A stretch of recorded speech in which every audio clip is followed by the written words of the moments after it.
Hola, salut à tous. Le top 10 Oricon des meilleurs mangas de la semaine est là et ça va du 27 novembre au 3 décembre.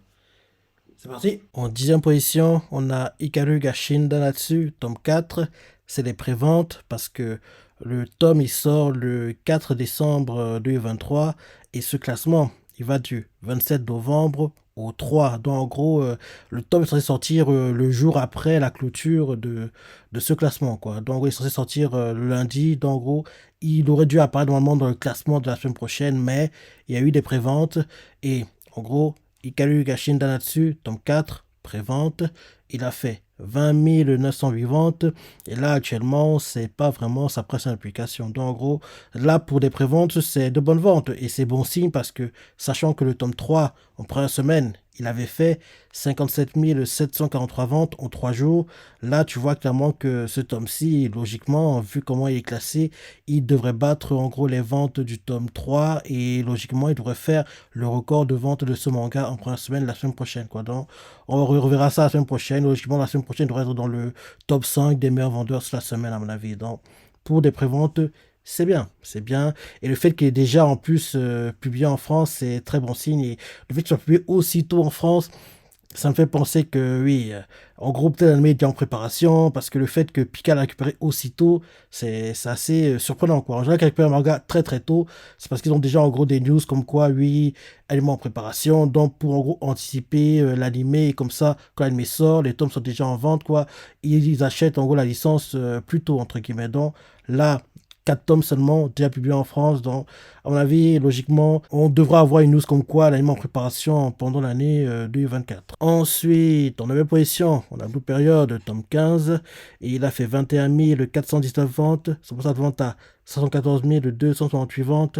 Il a perdu 3 places par rapport au dernier classement, et là, actuellement, c'est sa deuxième publication. Les ventes sont en légère baisse. Rappelez que le tome 14, il avait fait 75 640 ventes, le tout en 10 jours.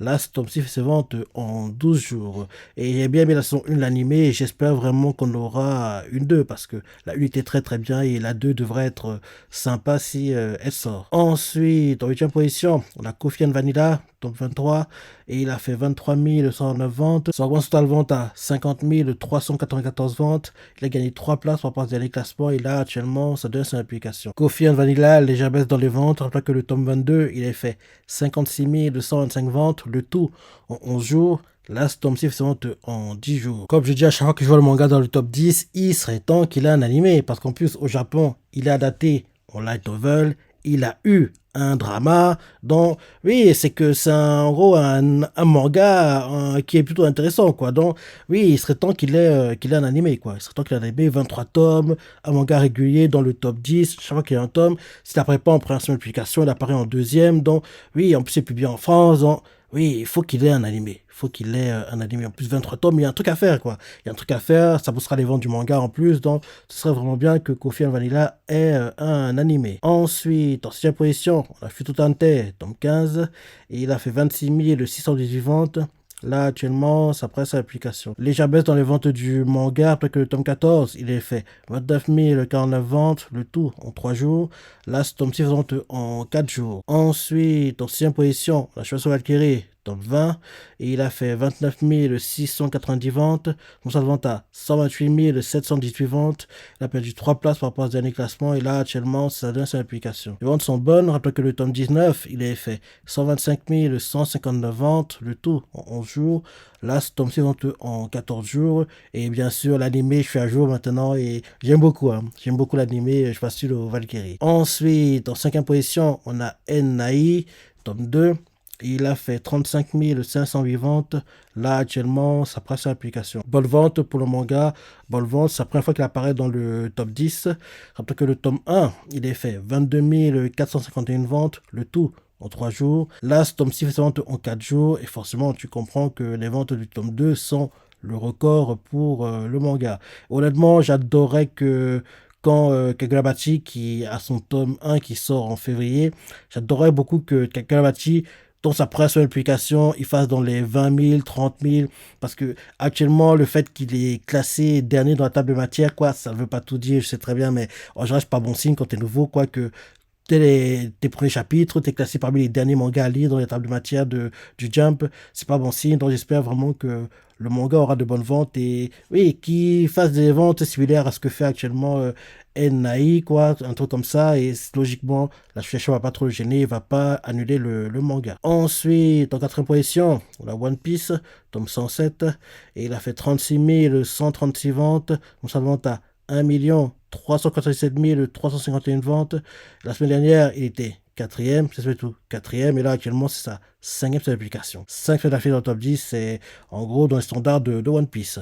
Donc oui, les ventes sont en baisse. Hein. Rappelez que le tome 106, il avait fait 1 487 516 ventes, le tout en 34 jours. Là, ce tome en 32 jours. Bien sûr, comme tu le sais, One Piece est le troisième meilleur vendeur sur l'année 2023. Il apparaît dans le top 10. Il a fait précisément 7 187 532 ventes. Donc, en gros, c'est top. Hein. C'est des ventes plutôt top. Et honnêtement, j'aurais aimé que ce soit Oshinoko qui passe devant lui, mais Oshinoko n'a pas réussi à tenir la cadence. Ensuite, en troisième position, on a Onilemon Soda, tome 24, et il a fait 43 104 ventes, son vente à 87 417 ventes. Il a gagné 4 places par rapport au dernier classement, et là, actuellement, c'est sa deuxième publication. Les bandes soda, les ventes sont en baisse. Rappelez que le tome 23, il a fait 113 041 ventes, le tout en 13 jours. Là, c'est tombé en 10 jours. Et on dit Lemon Soda, oui, il serait temps aussi qu'il ait un animé. Un peu comme pour Coffee and Vanilla, sur des mangas qui sont souvent dans le top 10, qui performent plutôt bien et qui n'est pas d'animé, oui, c'est pas très normal. Moi, je trouve que c'est même choquant, quoi, qu'il n'ait tout pas d'animé. Je trouve ça très, très, très, très, très bizarre. Comme un peu Coffee and Vanilla qui a eu un drama au Japon. Oli Lemon Soda a eu un film live au Japon. Donc, c'est en gros des sujets qui intéressent, qui sont adaptés dans d'autres supports. Donc, oui, je comprends pas pourquoi ces mangas, Coffee and Vanilla, Lemon Soda, c'est des mangas qui n'ont tout pas d'animé alors qu'ils ont beaucoup, beaucoup, beaucoup de tomes, beaucoup de contenu et logiquement, l'animé boostera les ventes parce que oui, ça a l'air d'être des mangas plutôt sympas, quoi. Donc, je trouve ça très, très, très bizarre qu'ils aient toujours pas d'animé ces deux-là. Ensuite, en deuxième position, on a Oshinoko, tome 13, et il a fait 43 156 ventes, sa vente à 306 783 ventes. La semaine dernière, il était deuxième, c'est surtout deuxième, et là, actuellement, c'est sa troisième publication. Les ventes sont en baisse. Rappelez que le tome 12, il a fait 349 514 ventes, le tout en 19 jours.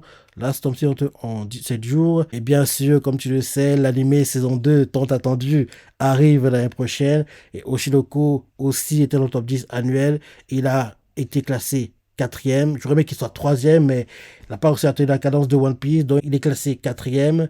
Et il a fait 5 413 411 ventes sur l'année 2023 et c'est top, hein. C'est top et je suis pas sûr qu'on le reverra l'année prochaine malheureusement. Enfin, oui, je pense pas qu'il sera aussi haut. S'il est dans le top 10, il va zoner entre la allez, 8e et 10e position quoi, dans ces eaux-là. Quoi. Oui, parce qu'il y aura des mangas qui, en gros, vont prendre leur place dans le top 10. Logiquement, vu qu'il a son anime qui arrive au printemps, en avril, Kaiju Hachigo, de sûr, il luttera pour la première place pour moi parce que ce sera entre lui et Dandadan. Ça dépendra quand l'anime Dandadan arrivera. Si Dandadan arrive en été, il aura des chances de lutter pour la première place. Mais si ça arrive seulement en automne, ce sera trop tard et il faudra juste qu'il espère être dans le top 10. Quoi. Donc, logiquement, parmi les animés prévus pour 2024, celui qui a le plus de chances d'être le meilleur vendeur sur l'année 2024, actuellement, c'est Kaiju Hachigo parce que son anime commence au printemps. Entre avril et mi-novembre, t'as de quoi faire, quoi. T'as de quoi faire et en gros, logiquement, les ventes vont être boostées à un niveau dingue parce que je pense que Kaiju Hachigo, déjà, sans anime, il performe très, très, très, très bien parce que rappelle-toi, il a réussi à apparaître dans les classements de moitié d'année, quoi. Donc, c'est que c'est un manga qui est plutôt très performant. Donc, logiquement, il va réussir à être dans le classement de fin d'année parce que l'anime va permettre à certaines personnes de découvrir le manga, les ventes booster de dingue et oui, j'ai hâte de voir ce qu'il va faire pour 2024. Si je devais faire une prédiction, je dirais que c'est Kaiju Hachigo qui sera le meilleur vendeur sur l'année 2024. Et en espérant que Dandadan ne sort pas trop tard et ait sa chance pour apparaître dans le top 10. Quoi. Parmi les animés prévus, celui qui me donne le plus de certitude, c'est Kaiju Hachigo parce que déjà sans animé, il était très très très très, très grand vendeur. Quoi.